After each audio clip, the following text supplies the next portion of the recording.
इस संपूर्ण विश्व में सर्वशक्तिमान ईश्वर ही है और उनकी इच्छा के बिना एक पत्ता भी नहीं हिल सकता। ये बात समय समय पर सिद्ध हो चुकी है। ईश्वर प्रत्यक्ष रूप से भले ही दिखाई ना दे, लेकिन अप्रत्यक्ष रूप से वह संसार के कण कण में बसा हुआ है।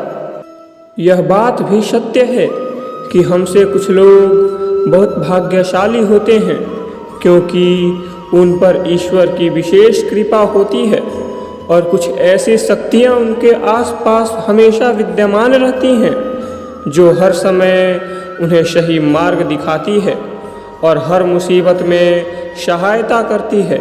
यही नहीं, ये ईश्वरीय शक्तियाँ कुछ ऐसे व्यक्तियों को चुनती हैं जो खुद भी सही मार्ग पर चलकर दूसरे लोगों को भी सही मार्गदर्शन कर सके और उनकी सहायता कर सके। लेकिन हमें कैसे पता चल सकता है कि किन किन व्यक्तियों के साथ ये अलौकिक शक्ति है या ईश्वर की कृपा किस पर है?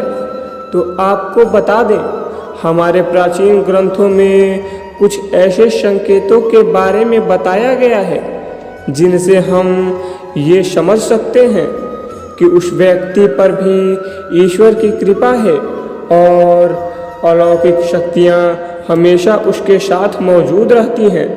तो चलिए जान लेते हैं उन संकेतों के बारे में। अगर आप चैनल पे नए हैं तो इस चैनल को सब्सक्राइब ज़रूर कर लीजिएगा, ताकि आप ऐसे ही आध्यात्मिक जानकारी और प्रेरणार्थक कहानी वाले वीडियो देख सकें। पहली बात, जिस व्यक्ति में काम, क्रोध, ईर्ष्या, मोह माया, लोभ, अहंकार जैसी भावनाएं ना हो, ऐसे व्यक्ति पे ईश्वर की विशेष कृपा होती है। ऐसा व्यक्ति व्यभिचार नहीं करता, क्रोध नहीं करता या उसे अपने क्रोध पर काबू रखना आता है। ऐसे व्यक्ति अपने मुख से कभी गाली गलौज नहीं करता, अपने मन में ईर्ष्या की भावना ना रखकर अपने आचरण और व्यवहार से दया और प्रेम की भावना से पेश आता है। ऐसा व्यक्ति संतोषी प्रवृत्ति का होता है, यानी कि उसे किसी भी वस्तु का अत्यधिक लालच नहीं होता। उसे जितना प्राप्त होता है उसी में वह स्वयं को संतुष्ट मानता है।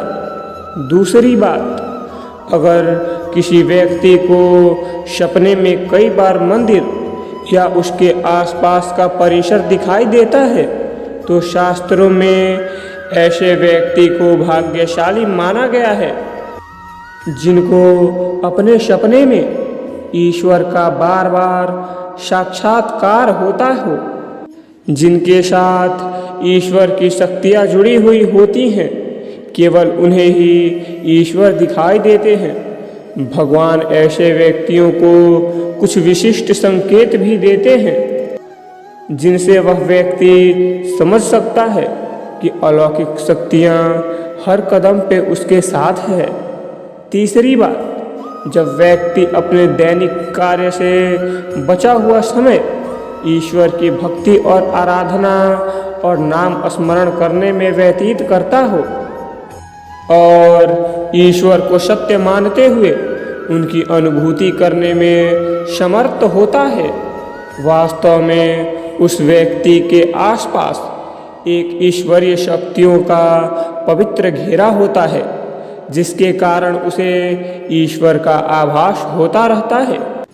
चौथी बात, जब व्यक्ति समाज के प्रति अपना दायित्व समझते हुए सद्कार्य और पुण्य काम करता है, मुसीबत में फंसे लोगों तथा गरीब और लाचार व्यक्तियों को यथासंभव सहायता करता है, आपदा और विपदा के समय मनुष्य तथा पशु पक्षियों की हर तरह से सहायता करता है, बूढ़े, असहाय और अपंग लोगों की समर्पित भाव से सेवा करना अपना कर्तव्य समझता है, धार्मिक कार्य करता है, ऐसा व्यक्ति वास्तव में समाज के लिए उदाहरण सिद्ध होता है। लेकिन आपको यह बता दें कि हर कोई व्यक्ति ऐसे काम नहीं करता है। जिस व्यक्ति के ऊपर भगवान की विशेष कृपा होती है, उस व्यक्ति के अंदर ऐसे गुण उत्पन्न होते हैं। ऐसा व्यक्ति अंत में मोक्ष की प्राप्ति कर लेता है।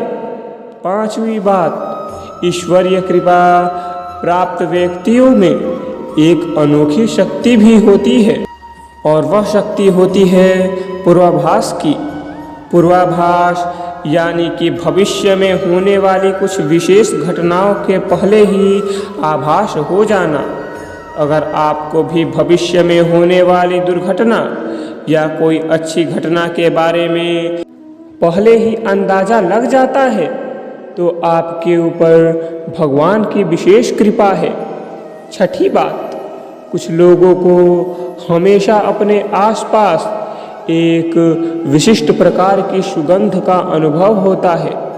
हमेशा सुगंधित फूल, धूप, अगरबत्ती या कपूर जैसी पवित्र सुगंध का झोंका हवा में तैरता हुआ महसूस होता है, तो यह उसके पास ईश्वर की उपस्थिति का संकेत है और देवी देवताओं का आशीर्वाद उस व्यक्ति पर होता है। तो आज के लिए बस इतना ही। धन्यवाद। जय श्री कृष्ण।